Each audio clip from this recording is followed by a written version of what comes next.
Hello everyone, welcome to Sharmit. In this session, we are going to talk about another very important example for GuardCheck router event, that is GuardCheckEnd demo. So by the end of this session, you will be able to understand what is GuardCheckEnd router event, why do we use it, how we can implement it, and what are the benefits that will be credited when we are going to utilize it in our project. Okay, but before we proceed further with this session, I would like to recommend you to please go and check out the previously released sessions first, because they all are in proper sequence and sync. So if you follow them sequentially, then it would be much more easier for you to understand the ongoing topic, because for time being we are just mainly focusing on how to use Angular router lifecycle hooks, that is GuardCheckEnd. Okay, and for the detailed content you can refer the Sharmit digital course book, which is freely available in the description box. From there you can take a reference and you will find more than 3000 plus free resources available in both Hindi as well as English language. Okay, all right, so let's get started. Here you can see we have one heading that shows the main heading, that is Angular 19 course by Sharmit. Post that we have secondary heading that shows Angular GuardCheck demo, GuardCheckEnd demo, and then we are using router outlet to show the output. Okay, now to demonstrate this thing we need few things, like we need components, we need route guard.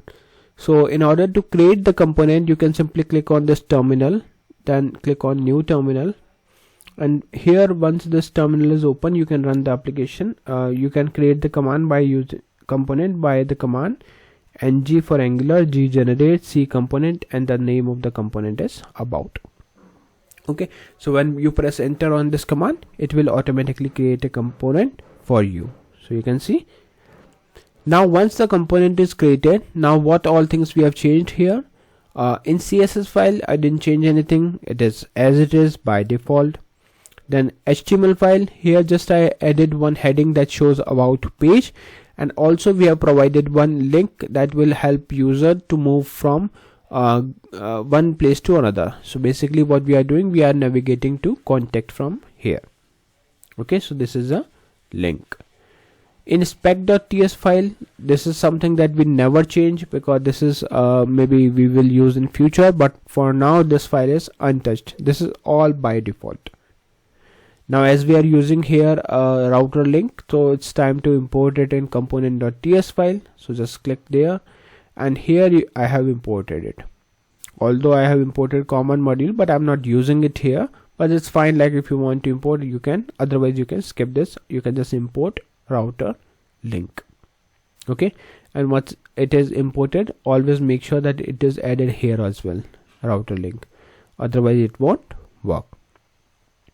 Fine. Similarly, I created another component with the same kind of command. So you just need to write here ng for Angular g generate c component, and the name of the component is contact. So when you press enter on this command, it will simply add this contact component. Okay, in contact component we have multiple file. First one is CSS file, which is by default blank. Then we have HTML file which shows heading, that is contact page, and the second link is router. Here we have provided the second link which will help user to go to the about.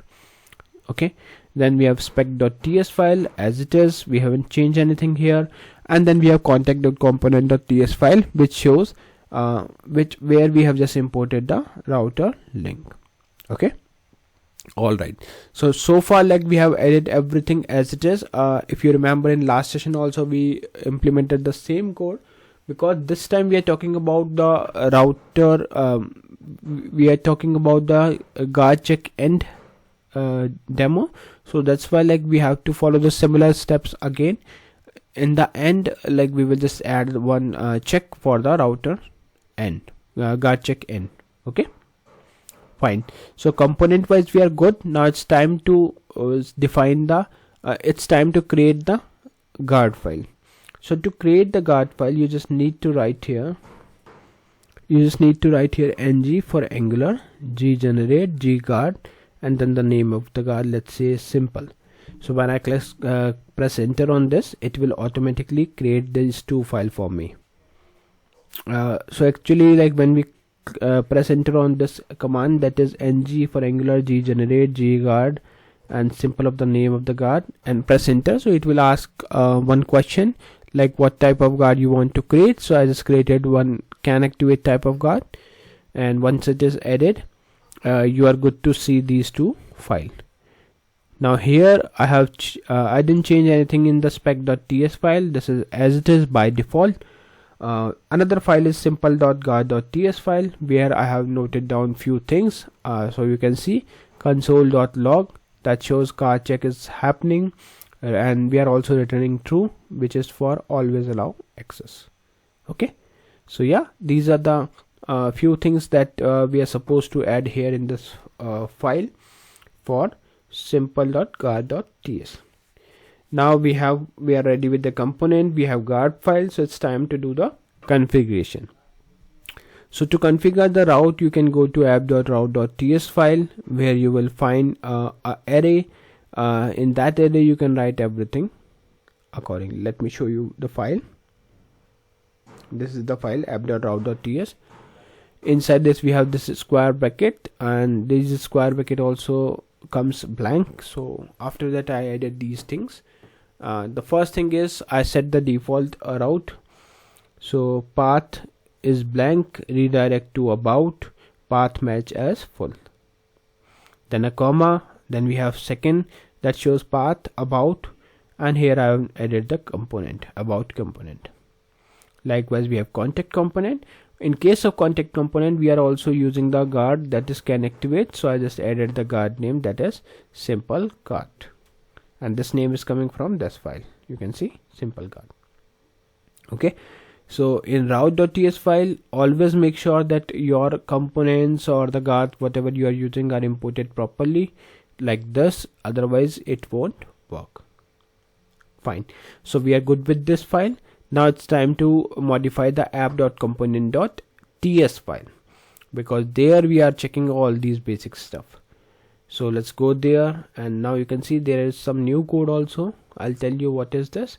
So firstly you can see here we have app component. Like firstly I imported router outlet here, then we have a class app component, inside which I have noted down one constructor router.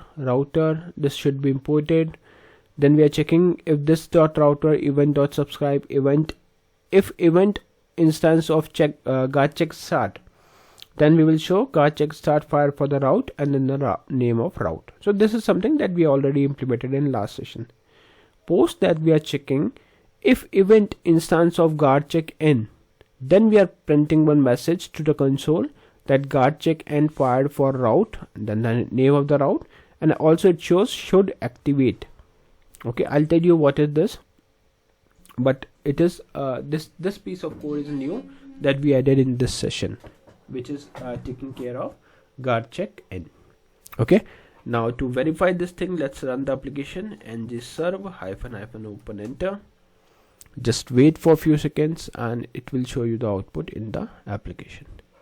Now if I show you the inspect, you can see for the initial load it shows GuardCheckStart fired for route, then GuardCheckEnd fired for route should activate true.